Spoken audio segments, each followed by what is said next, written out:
So first of all, my pool table finally showed up after about 6 months being on order. And I've always wanted a pool table in my house. Even built a house, a 4-level split to contain a pool table, and got so house poor that we had to sell the house and never got my pool table. So now I have one, and there's actually another one downstairs, came with the house.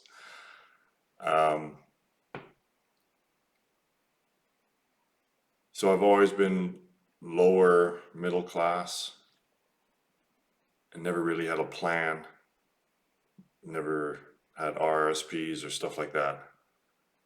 And but I held to the practice of just moving into the space between thoughts as often as I could remember to, and staying there as long as I could. And my life unfolded in a way, a very natural way, without trying. Things kind of happened to me, and I just went with the flow. And then I me and my partner invested in the cryptocurrency Cardano, because more of an intuition than anything, and it paid off really well. So what I'm getting at is that there's a level of order within the universe that's deeper than the thinking mind. The thinking mind is really just trying to describe things after the fact. So if you just hold on to the practice and let the universe take you where you need to go, then stuff like this can happen. It's kind of like a miracle.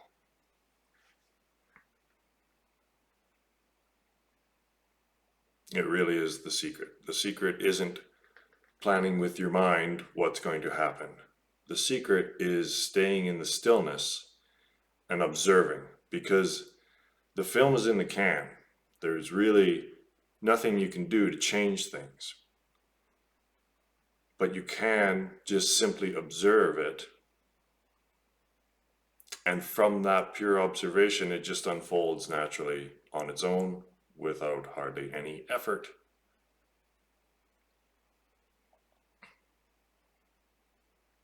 But that's not really what's happening, is it? Because we're taught to develop 5-year plans and set goals and go after them no matter how difficult it is. But think about it. If something is really, really pushing, if the universe is pushing so hard against you that you need to work really, really hard and go through all these travails to get what you think you want, well, why not just pull the paddle in and go down the river and suntan? It's going to be a better destination, and it's going to be a lot easier. So basically, what we think we're doing when we're thinking is that we're controlling things, we're making things better somehow, but it really isn't. So we really need to get to why. The why. Why is there thought? Because what's the difference between humans and animals? Well, the greatest difference, of course, is our ability to think. And now look at what humanity has done to the planet. And look at what the state of humanity. It's crazy. It's literally, human consciousness is literally insane. But they're all at the same level of insanity, So it's really, really hard to distinguish the level of sanity when everyone's insane. So a lot of what I'm going to say sounds like it's insane because it's completely contrarian to the common worldview. So what's happening? This is what's happening. This is the fundamental model of reality. You can't get more fundamental than this besides the 0 and 1 and 1 and 0. That is the most succinct. Well, let me just do it. The 0 isn't nothing, as I'll get into. The 0 is the potential, is God, is the source from which all manifestation arises. So the 0, in the even more fundamental model than this, the 0 represents the reality, the absolute that requires nothing relative to it for its existence. And the 1 represents, let me just write this down.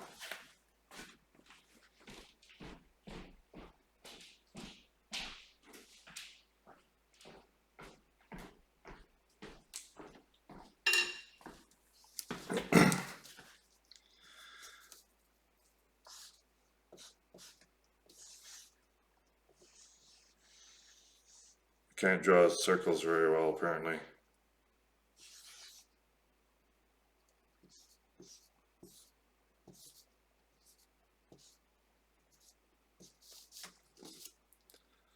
So this is actually the fundamental model of reality, but it doesn't explain very much.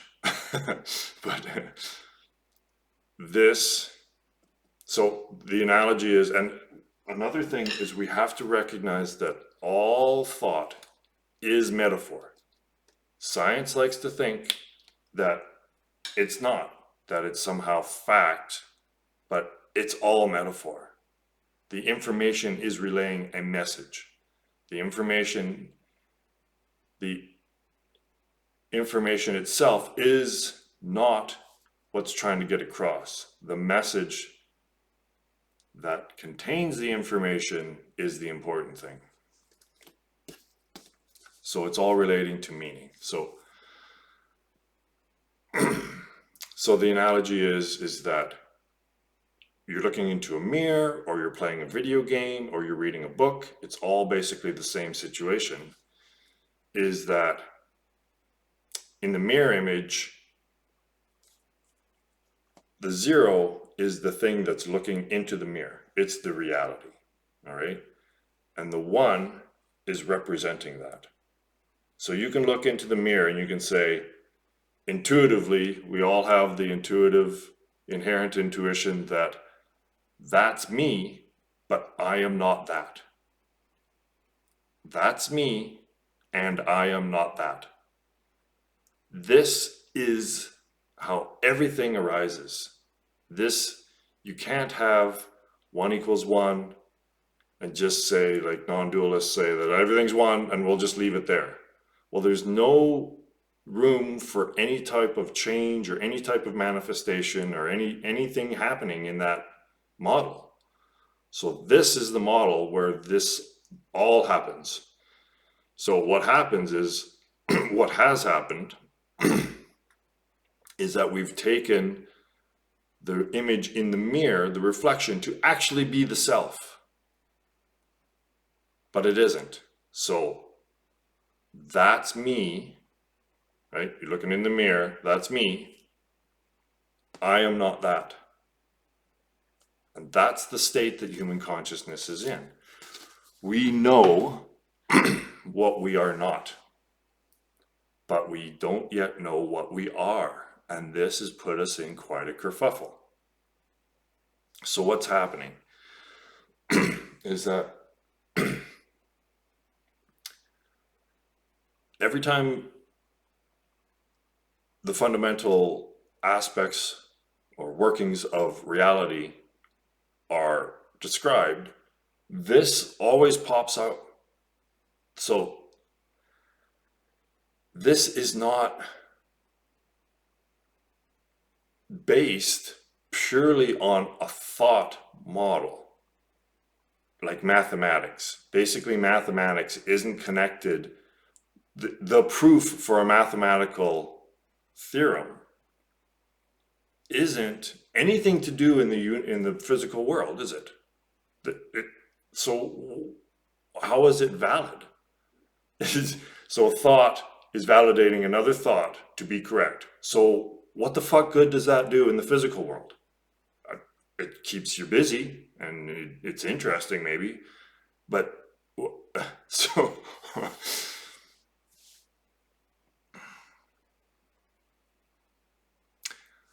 so this is based on reality, right? The proof of this being valid is reality itself.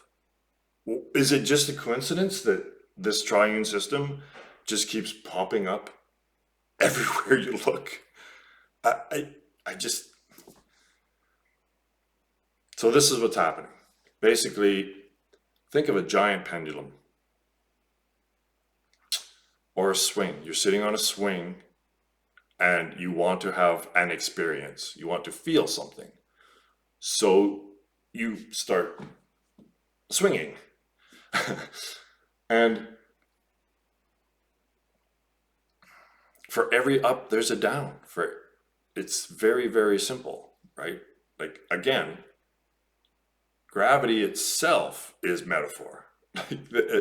That's what I'm getting at, is that this is the reality, and the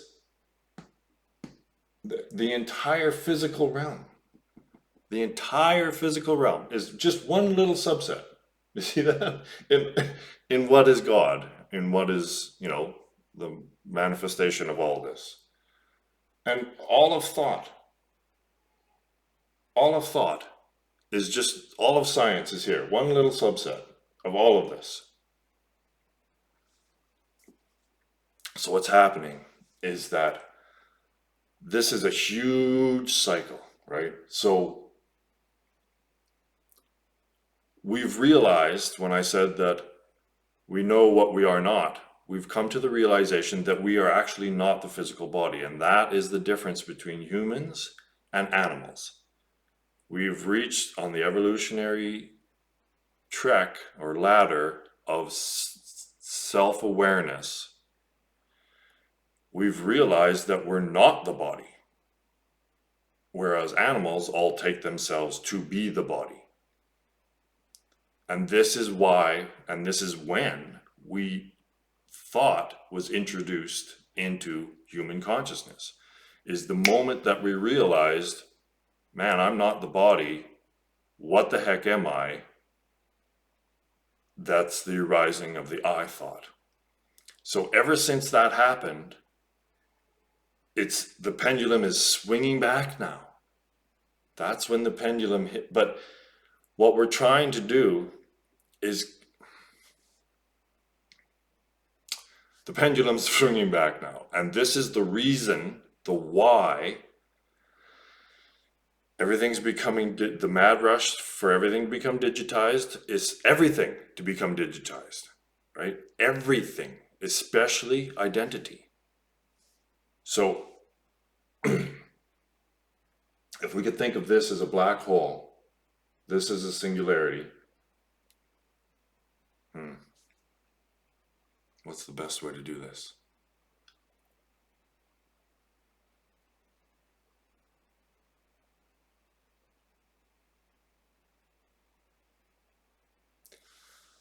So it's the yin and the yang. The physical realm, which we have taken to be fundamental reality for 13.7 billion years, we've realized that it actually is not fundamental reality. And that's the point of all of this. All of life is to find what fundamental reality is, because we're in a simulation and this is a game, and the purpose of all of it is to realize that it's a game and to get the fuck out of the game. So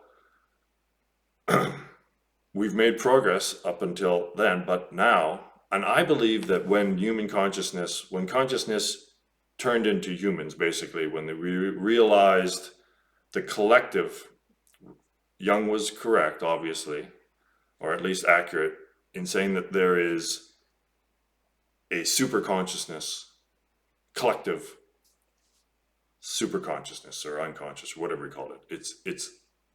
It's a collective.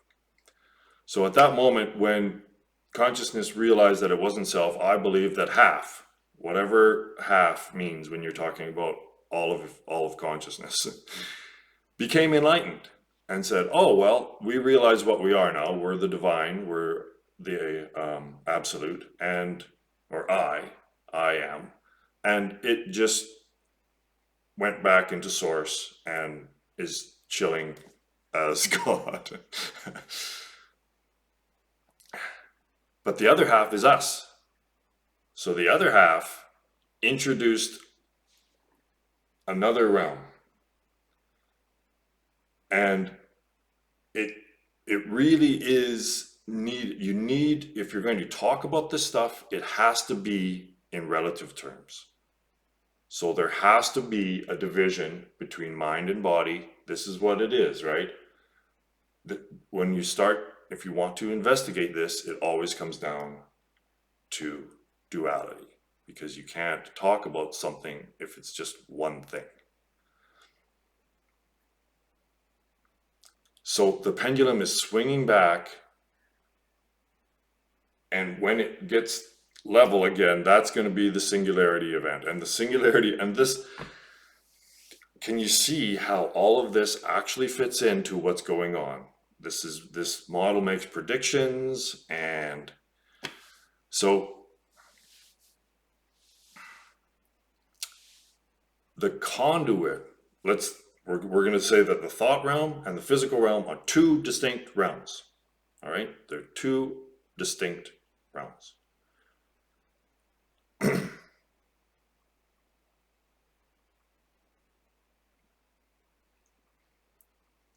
The conduit that's leading us through, that's opening up the portal between these two realms, is symbol.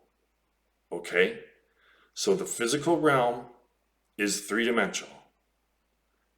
And everything that's symbolic, that's symbols, that's language, or a recording that's created by thought, is all displayed on a two-dimensional realm. So it's leaking through thought. We're getting let's think about this more in terms of time than space. The film's in the can. The extinction event, from, let's say, the wave function perspective or the mind perspective, has already occurred.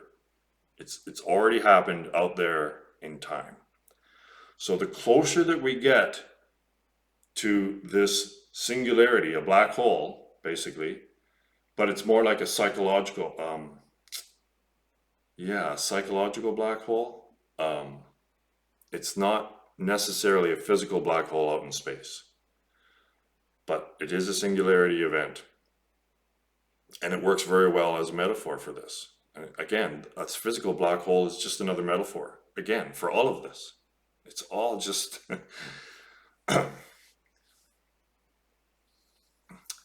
So the closer we get to this extinction event, the bigger this portal is opening. And this is our helpless addiction. This is, again, the why. This explains the why again. Why are we helplessly addicted to the screen and to thought? You can't stop thinking, can you? You can't stop looking at the screen, can you? Well, why? Why is all of humanity is under the same spell? So this is what's occurring. And this is another reason for the woke movement, is because physical sensations are no longer becoming the relative form of existence. Like, I know that I exist while I feel something, while I feel pleasure or pain, or when I'm looking at something. Now, what's becoming more real than that is our thoughts and our emotions. So, words hurt people now. As much as hitting someone right in the face with your fist, now it's almost becoming as illegal to call someone an asshole or a man or a woman than it is to physically come up and punch someone in the face. Well, why? They're just moving, they're just symbols on a screen. They don't mean anything. They have no effect on you until you give them energy. So this is what's happening in the unconscious. No one is aware of this happening because, again, our focus is always outward, and we're not actually paying attention and witnessing the thought action process within ourselves. So this is why all of this is happening. And the next realm is going to be more yin based. And again, yin is associated more with emotions, right, than physical sensations.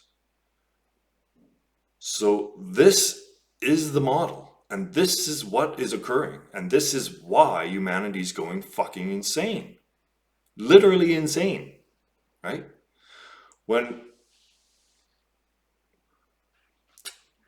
If a person were to fall through the event horizon of a black hole, it's a lot like death, because from the person's perspective, nothing occurs as you go through the event horizon of a black hole. What happens is that the physical three-dimensional body becomes digitized on the two-dimensional surface. Like, this is, again, does it sound familiar?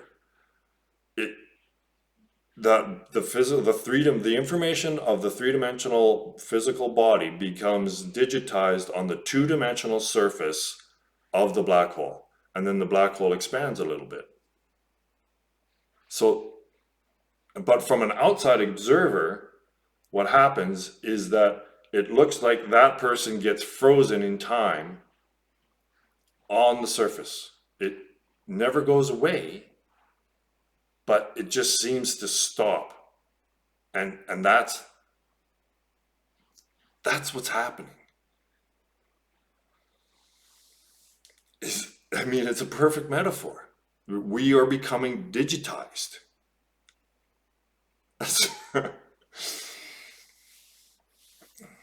So again, this is the cycle of samsara, right?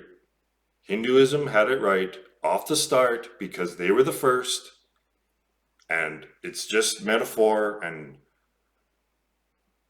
think about it, 4,000 years ago this was written. Well, of course the metaphors are going to be different than the metaphors of science, but they're all metaphors. The story that science is telling is no less relevant or more relevant than any Hindu story ever created. Like, it's all the same thing. It's all expressing this.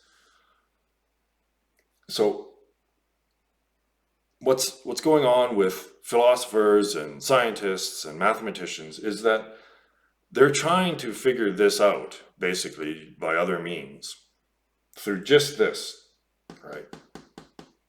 They're trying to encapsulate everything just in this one little subset. But in order to understand all of it, you have to relate it to the physical too, right? So mathematics is basically just mental masturbation. That maybe you have an orgasm every now and then. I don't know. But it's empty calories. There's no reason to it. Oh yes, mathematics helps develop technology, and the technology helps us get outside of our naturalness, and now that technology is going to kill us. So if you think that this technology thing is so great and it's lessened our suffering, well, that may be true that it's lessened the physical suffering, but to the degree that which the physical suffering has been negated or declined or lessened, that's the degree to which the psychological suffering has increased. So none of it's doing any fucking good. Again, it's just the suffering is going from physical suffering to emotional suffering. It's all the same amount of suffering. And that suffering is an indication that you're doing something wrong, that you're not on the path. That is the clue. Happiness and suffering is our guide. So if you can't just sit in a chair and be happy in and of yourself without looking at a screen or doing something, always doing something or thinking something, right? Then you're just not on the path. You're trapped in Maya and samsara.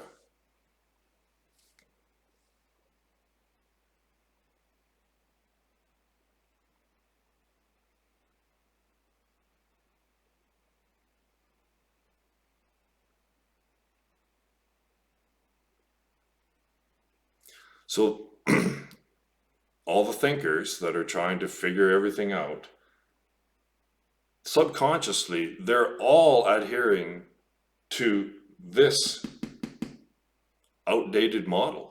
And if if your worldview is this, and that's where you're starting, and you don't even know really, because it's so baked in to your psyche that you don't realize you're operating from this perspective, this model, then your model is going to be wrong.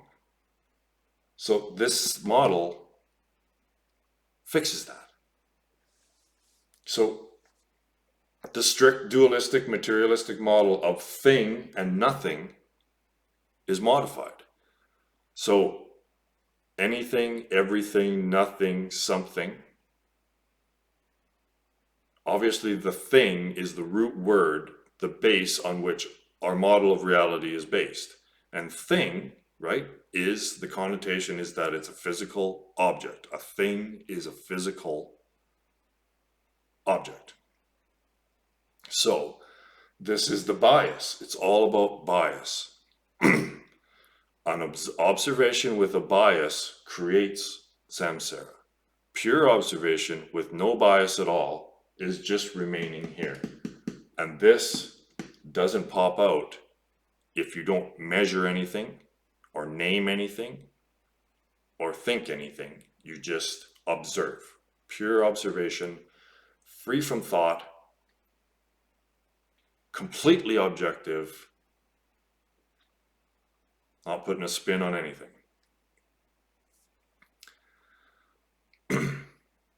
So if you don't recognize, being a scientist or a mathematician or a philosopher, that this is so embedded in your psyche that nothing is a lack or a void, right? Everyone, this is what nothing means. Nothing in everyone's consciousness means a lack or a void, a non-existence. So how can non-existence exist? It's a paradox that everyone just overlooks. Just, oh yeah, well, isn't that cute? Well, let's just ignore that and keep philosophizing. So this model has to change, and this is the model that's changed it. So it's just a slight little tweaking of our definitions.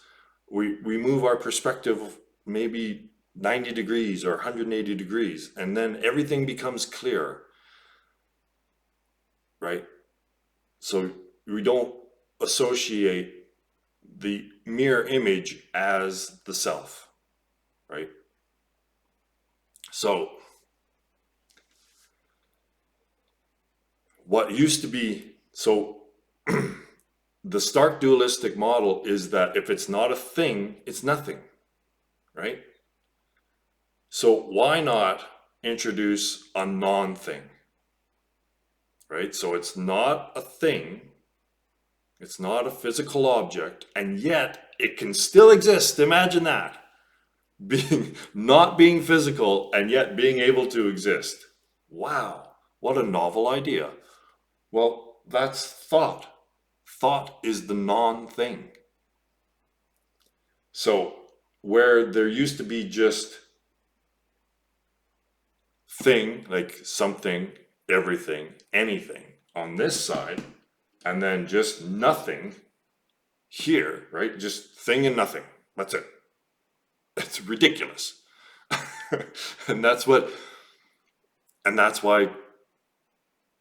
Christianity is so dualistic, is because of our Western model, right? Like any Christianity is built upon this model, is it not? And that's why it's so dualistic, and why it's either heaven or hell, black or white, Satan or God. That's it, right? Well, it's wrong. And that's why the States and Christianity itself is basically so fucked up right now, is because we've just followed this model blindly ever since Descartes, I guess. So the nothing now is a non-thing, right? So that encapsulates phenomenon that exist but aren't physical. So that's the voice in your head. The voice in your head isn't in the three-dimensional realm. And if you say that thoughts are physical because there's some sort of correlation of things, electricity going on in the brain, and that makes it physical, then go away. Because to me, that's nonsense. It's very simple. If you can see it, hear it, audibly hear it, not imagining hear it, see it, touch it, smell it, you get it. The five senses, that's physical. The sixth sense, not. All right? So that's the standpoint. I'm not going to debate that. That's where the model stands. So take it or leave it.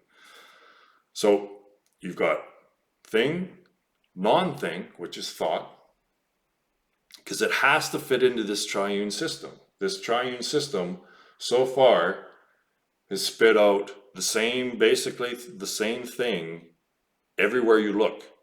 So if you're looking at this model of thing and nothing, then it has to fit into here to make it correct. So now the nothing isn't a void now, it's potential. So, or energy. So how do you define? This is where it gets tricky, right? And this is where I lose most people, because the Tao that can be named is not the eternal Tao, right? So you can't define it. It is that which is undefined / undefinable. And it's absolute. So it doesn't require, see, yang requires yin, yin requires yang. This requires nothing. I shouldn't even use the word nothing anymore, because it's self-fulfilling.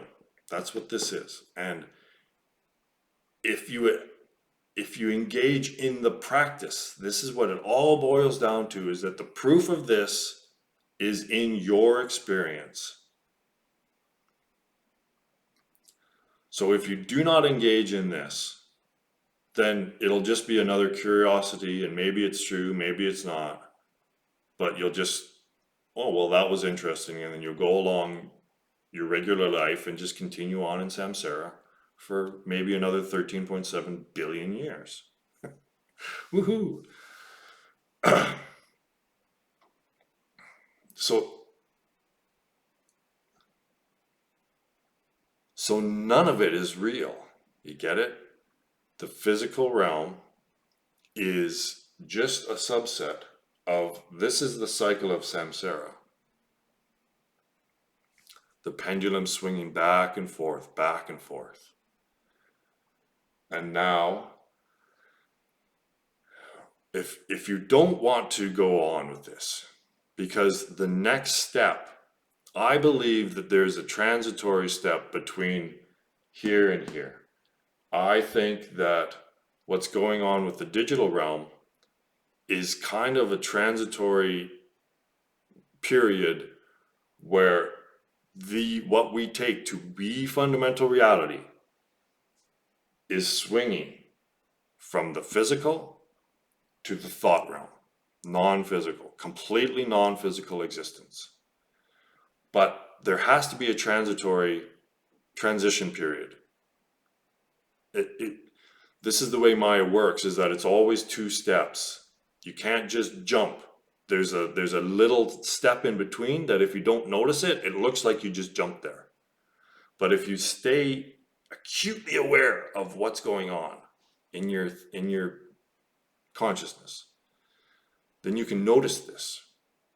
And this is what's happening. This is why everything's becoming digital. This is why, and again, the theory is that your attention is the thing that makes things reality.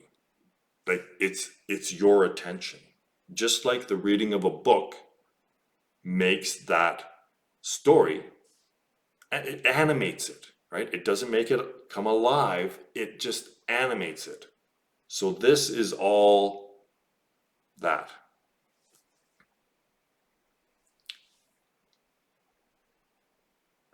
And the purpose of this game, the purpose of all of this, is to remember this, that you are this, to break out of the game, to get out of the labyrinth, to solve the mystery, right? That's the purpose of all of it. And I know that,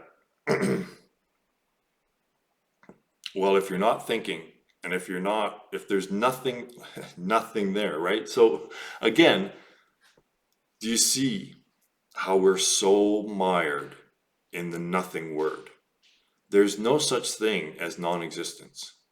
So there's no need for fear of death. There's no need for any fear at all. But consciousness that doesn't recognize it to be the absolute in the waking state here, when it's in the death state, there will be existential angst, really, really bad. And it's going to get a lot worse, because before, when a human died, you could reincarnate as another human because human population was going up, and there was always another accessible human experience to have. But when there's no more humans, they're all extinct, and you're in the extinction state, so it goes sleep state, dreamless sleep, death, all the same experience of the absolute, but you're just not aware of it because you associate yourself so strongly with, in the waking state, that that's who you are. But the dreamless sleep is actually the absolute. But you're just not aware of the peace and contentment and absolute self-sufficiency and self-fulfillment of that state. When you wake up and you're all rested, what magic was that? Well, you're back in this.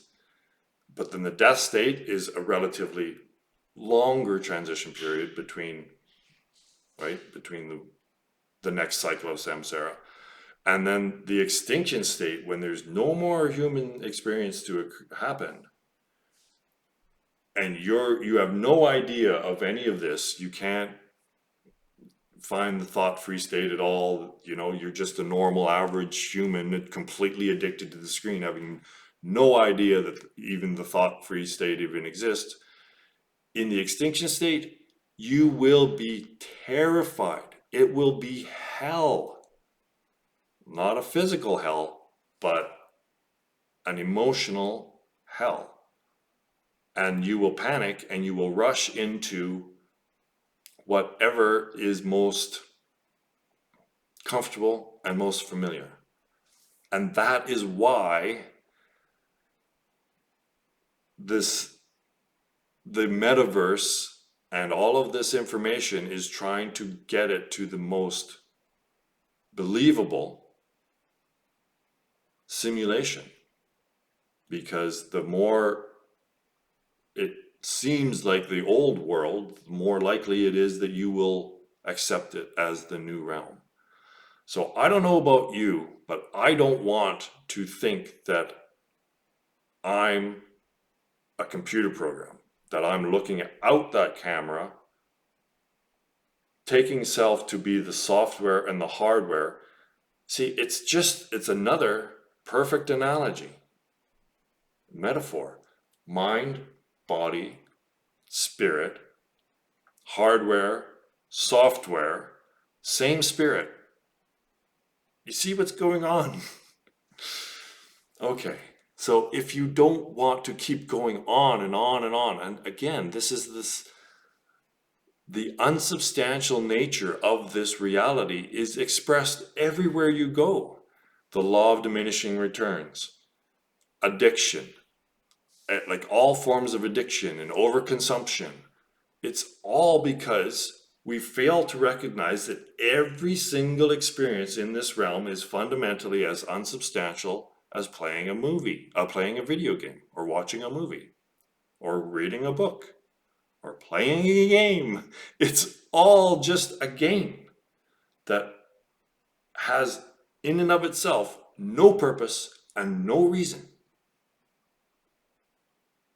And this is why I have 200 followers on YouTube, is because this is fucking harsh, isn't it? Yeah, it is. But this is why you suffer so much. This is why humanity is going to go through a literal hell, is because we're at the end, and the level of delusion is the greatest it's ever been and continues. And that's because of the inbreeding of just paying attention to our own creation, right? Again, if awareness and attention is the life force of everything, then humanity pulling its attention away from the physical realm and away from nature and putting it on its own creation is making us inbred, right? We're no longer part of nature. We have no fucking idea what's going on in nature anymore. And it's because we just keep basically inbreeding. We just keep regurgitating our own creation, our own image, over and over and over and over.